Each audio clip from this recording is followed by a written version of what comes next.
bienvenidos a mi canal. Hoy vamos a resolver un examen. Es de la prueba de acceso a ciclos formativos de grado superior, de la Comunidad Valenciana. Es un examen de la parte específica, en concreto de la opción C. La asignatura es Química y la convocatoria es junio de 2020. Toma lápiz y papel y trabaja tomando apuntes como si estuvieras en una clase presencial. No seas un alumno pasivo como el espectador de una película, sino un alumno activo. Los conceptos que utilizaremos para resolver este examen son moles, concentración de disoluciones, estructura del átomo, configuración electrónica, enlace químico, estequiometría, cálculo de pH, formulación orgánica e inorgánica. Y antes de comenzar a resolver este interesante y completo examen, te recuerdo que puedes suscribirte al canal y activar la campanita para seguir recibiendo más material como este. Y desde ya mismo te agradecería que le dejaras un like al vídeo, así me animarás a seguir creando más contenido de este tipo. Y ahora vamos a resolver este interesante y completo examen. El ejercicio dice lo siguiente. Tenemos 2 moles de gas metano, CH4. Calcula. Apartado A, la masa de metano. Apartado B, el número de moléculas que hay. Apartado C, el número de átomos de hidrógeno. Apartado D, el volumen que ocupará a 0,92 atmósfera y 200 grados centígrados. Nos dan como datos la masa atómica del carbono, la masa atómica del hidrógeno y la constante R, 0,082 atmósferas litro, mol y Kelvin. Vamos a resolver el ejercicio. La masa se calcula a partir de los moles y de la masa molecular relativa del compuesto. En este caso, la masa molecular relativa del metano se calcula tal como tenéis en pantalla. Es la masa atómica del carbono más 4 veces la masa atómica del hidrógeno. En total, si veis la pantalla, podéis comprobar que la masa molecular del metano es 16 gramos partido mol. Una vez tenemos la masa molecular y como en el enunciado nos dan los moles que tenemos de metano, podemos calcular la masa. Los moles son iguales a la masa dividido entre la masa molecular relativa. Despejamos la masa y nos queda igual a los moles por la masa molecular relativa. Sustituimos y obtenemos que la masa es igual a 2 por 16, 32 gramos de metano. Y con eso hemos contestado el apartado A. Vamos ahora por el apartado B. Para ello, lo que tenemos que tener en cuenta es que debemos utilizar el número de Avogadro. En el enunciado no nos lo da. Debemos, por lo tanto, conocerlo de memoria. El número de Avogadro es 6,022 por 10 elevado a 23. Utilizaremos la fórmula que tenéis ahí en la parte inferior izquierda de la pantalla. El número de moléculas de metano es igual al número de moles por el número de Avogadro. Sustituimos y al multiplicar 2, que es el número de moles, por el número de Avogadro, obtenemos el número de moléculas de metano, que en este caso es 1,2044 por 10 elevado a 24 moléculas de metano. Esa es la solución del apartado B. Como veis, en 2 moles hay 32 gramos de metano, pero observad ¡qué montón de moléculas! Un 1 y 24 ceros ahí detrás. Son muchas moléculas, si os paráis a pensarlo. Continuamos con el apartado C. Nos piden ahora el número de átomos de hidrógeno. Para calcular el número de átomos de hidrógeno se debe tener en cuenta que en cada molécula de metano hay 4 átomos de hidrógeno. Teniendo eso en cuenta, podemos calcular el número de moléculas de hidrógeno. Bastará simplemente con multiplicar, como tenéis en pantalla, multiplicar el número de moléculas de metano por los 4 átomos de hidrógeno. Esto también se podía hacer con un factor de conversión, pero en este caso he preferido hacerlo directamente, ya que es bastante evidente que si por cada molécula de metano hay 4 átomos de hidrógeno, habrá 4 veces más átomos de hidrógeno que moléculas de metano. Ahí tenéis el resultado en pantalla. El número de átomos de hidrógeno es de 4,8176 por 10 elevado a 24 átomos de hidrógeno. Ya solo nos queda resolver el apartado D. Nos piden el volumen que ocuparán los 2 moles de gas metano a 0,92 atmósferas y 200 grados centígrados. Vamos a resolver este ejercicio. El volumen de metano se calcula utilizando la ecuación de los gases ideales. Presión por volumen igual al número de moles por R por T. Observad las unidades de R, atmósferas litro partido mol y Kelvin. Eso significa que debemos poner en esta ecuación la presión en atmósferas y la temperatura en Kelvin. Ahí los tenéis. La presión es 0,92 atmósferas y la temperatura he puesto 473. Recordad, chicos, tenéis que sumarle 273 a la temperatura en grados centígrados. 200 más 273 son 473 Kelvin. Ahora ya podemos despejar el volumen que nos queda, como tenéis en pantalla, 2 por 0,082 por 473 dividido entre 0,92. Obtenemos el resultado medido en litros. 84,32 litros es el volumen que ocuparán 2 moles de gas metano medidos a 0,92 atmósferas y 200 grados centígrados. El ejercicio dice lo siguiente. Si tenemos aluminio Z13 y A27 y oxígeno Z8 y A16, apartado A, indica las partículas que constituyen cada elemento. Apartado B, escribe la configuración electrónica de cada uno de ellos. Apartado C, indica el ion estable que forma cada uno de ellos. Justifica tu respuesta. Apartado D, explica qué enlace formarán al combinarse el aluminio y el oxígeno. Vamos a resolver este interesante ejercicio, que es muy completo ya que nos piden muchas cosas. Vamos allá. En primer lugar, las partículas subatómicas que forman un átomo son protón, neutrón y electrón. Dado un átomo X, Z en el subíndice y A como superíndice, Z indica el número de protones y A indica el número másico, protones más neutrones. Eso es algo que debéis saber. En el caso del aluminio 1327 se observa, por lo tanto, que Z es 13 y A27 tal como dice el enunciado. Por lo tanto, el número de protones será igual que Z, 13, y el número de neutrones se calculará restando A menos Z, es decir, 27 menos 13 igual a 14 neutrones. Puesto que el elemento es neutro, el número de electrones será igual que el número de protones, es decir, 13. Trabajamos de manera análoga con el oxígeno 816 y diremos que el número de protones es 8, el número de neutrones 16 menos 8 también es 8 y al ser el átomo también neutro, el número de electrones coincide con el número de protones, 8. El número de electrones, tal como hemos comentado, y aquí hacemos hincapié, es igual al de protones por ser los átomos neutros.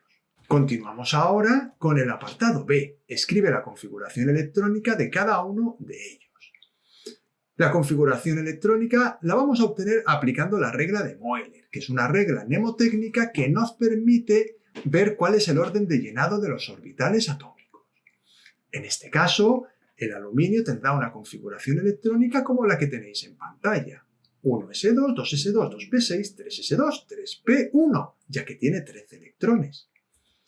El oxígeno tendrá una configuración electrónica 1s2, 2s2, 2p4, ya que solo tiene 8 electrones.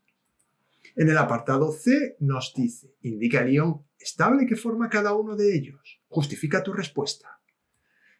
Para determinar la valencia iónica, se debe tener en cuenta que la tendencia natural de los átomos es adquirir la configuración electrónica del gas noble más cercano. En este caso, para ambos elementos será 1s2, 2s2, 2p6, que si revisáis una tabla periódica veréis que es el átomo de neón. Por ello, el aluminio debe perder 3 electrones y por ello la valencia del aluminio, la valencia iónica, será más 3.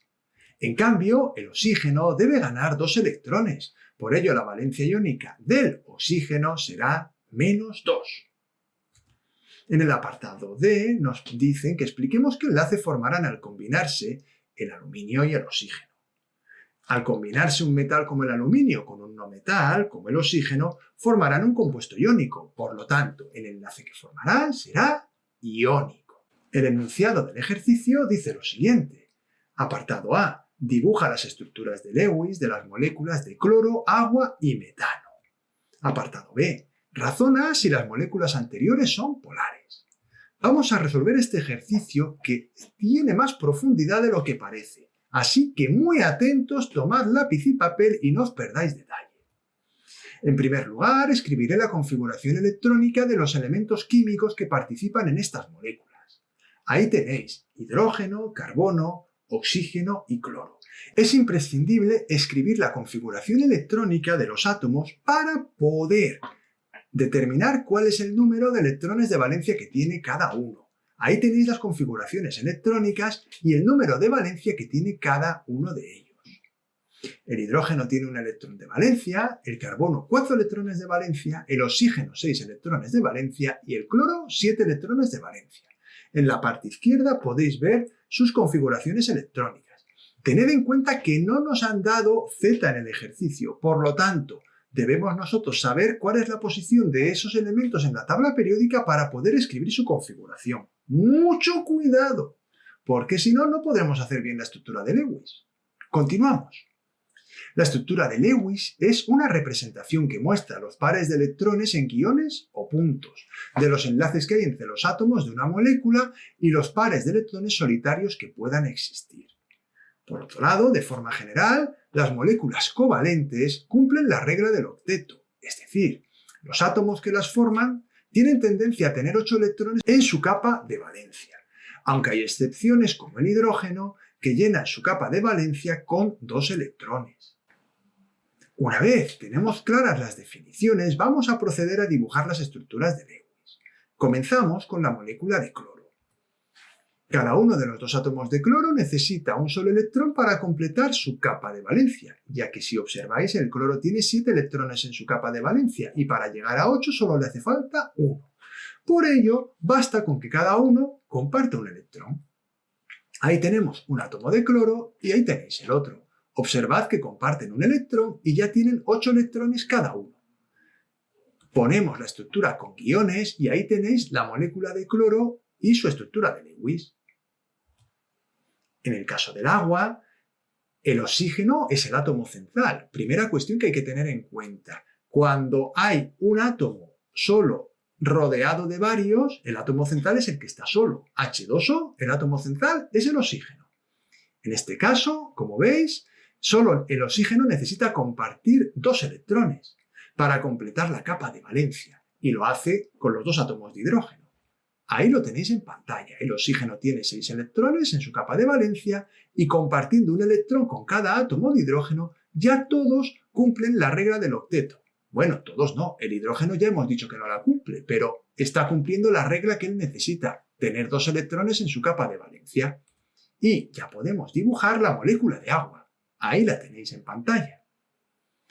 Por último, en la molécula de metano. El carbono comparte sus 4 electrones de valencia con los hidrógenos. Ahí tenéis la molécula. El carbono tiene 4 electrones de valencia y comparte un electrón con cada átomo de hidrógeno. De esta forma, el átomo de carbono ya tiene 8 electrones alrededor y cumple la regla del octeto. Y como he dicho antes, el hidrógeno no necesita cumplirla. El hidrógeno, su regla es que necesita 2 electrones. Y ahí podéis ver que cada átomo de hidrógeno tiene 2 electrones.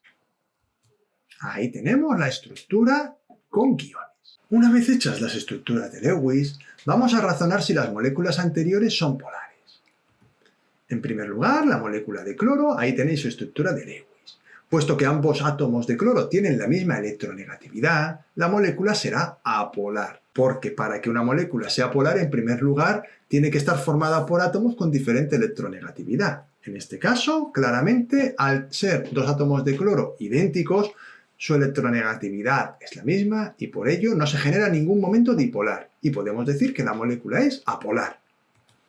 En el caso del agua, que es una molécula muy famosa, deberíamos saber que el agua es una molécula polar, ya que es una propiedad muy típica del agua. La molécula de agua tiene geometría angular. Ello hace que los momentos dipolares, como podéis ver ahí en la pantalla, no se anulen y que la molécula sea polar. En cuanto a la molécula de metano tiene geometría tetraédrica. Ello hace que los momentos dipolares se anulen y que la molécula sea apolar. Lógicamente, en esta explicación se puede profundizar mucho más. Lo que pasa es que en un examen de ciclo superior no hace falta profundizar tanto como que fuera un examen de selectividad, ya que tampoco van a ser tan exigentes. Pero si queréis saber más de cómo determinar la polaridad de una molécula, os recomiendo que os veáis mis ejercicios de selectividad, tanto de Pau como para mayores de 25 y 45 años. Ahí está todo explicado con mucho más detalle y con mucha más profundidad. Ahora continuamos con el siguiente ejercicio. El ejercicio dice lo siguiente. Si hacemos saltar una chispa en el interior de un recipiente que contiene 5,8 gramos de butano y 16 gramos de oxígeno, los gases reaccionarán. Apartado A. Escribe y ajusta la reacción de combustión del butano. Apartado B. Razona haciendo los cálculos necesarios. ¿Cuál es el reactivo limitante? Apartado C. Una vez se ha acabado la reacción, ¿cuál es la masa que queda de cada reactivo? Nos dan como datos las masas atómicas de carbono, hidrógeno y oxígeno. Vamos a resolver este interesantísimo ejercicio de estequiometría.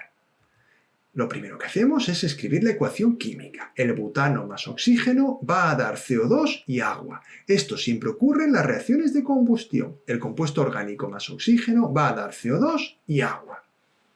Hay que ajustar la ecuación química. Para ello, lo vamos a hacer por tanteo. Primero ajusto el carbono, después el hidrógeno y por último el oxígeno. Observad que como en los reactivos hay 4 átomos de carbono, debo colocar 4 átomos de carbono en los productos. Por eso he puesto un 4 delante de la molécula de dióxido de carbono. A continuación, coloco un 5 delante de la molécula de agua, ya que en los reactivos la molécula de butano tiene 10 átomos de hidrógeno. Para que haya 10 átomos de hidrógeno en los productos, coloco un 5 delante de la molécula de agua. Ya tengo ajustado el hidrógeno y antes he ajustado el carbono, solo me queda el oxígeno. Mucho ojo aquí, en los productos hay ahora 13 átomos de oxígeno, 8 que provienen de la molécula de CO2 y 5 que provienen de la molécula de agua. ¿Qué voy a hacer? Puesto que el oxígeno es una molécula diatómica, pues voy a colocar 13 medios para tener 13 átomos de oxígeno. Y ahí está el truco.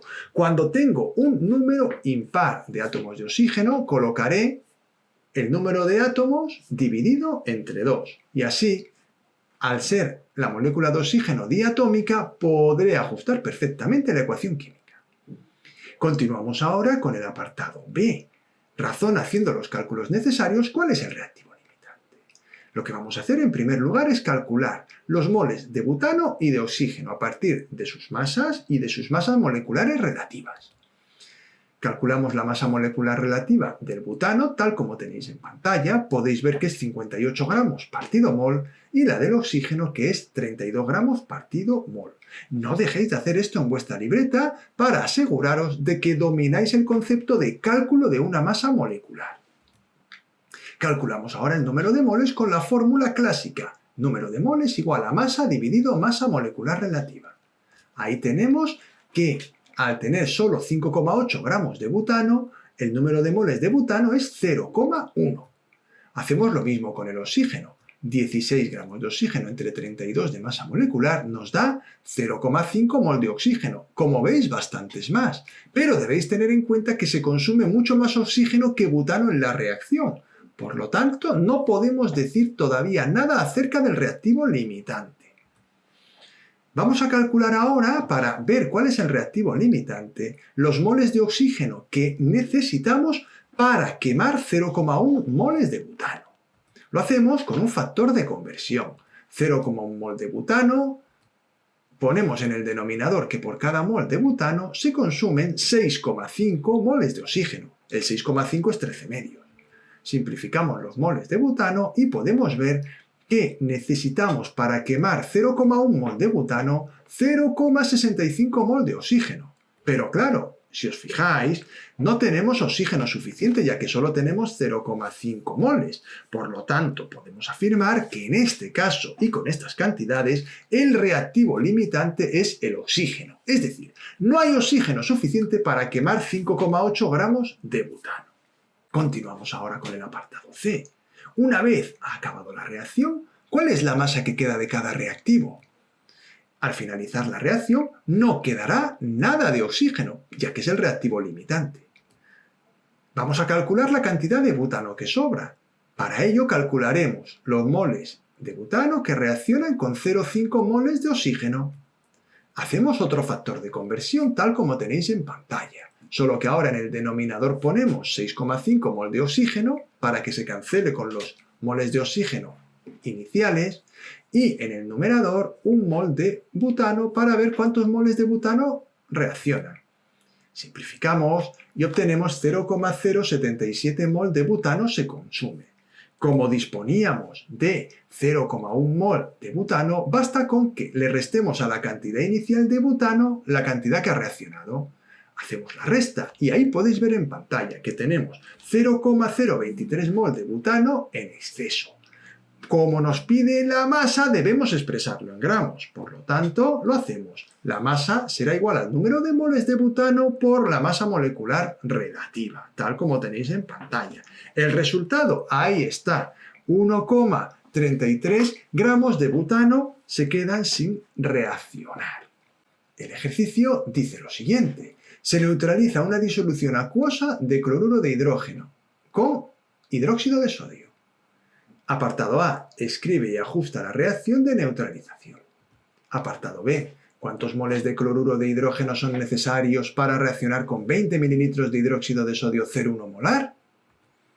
Apartado C. Si sabemos que en esta neutralización se han empleado 25 ml de una disolución de cloruro de hidrógeno de molaridad desconocida, averigua la molaridad de la disolución.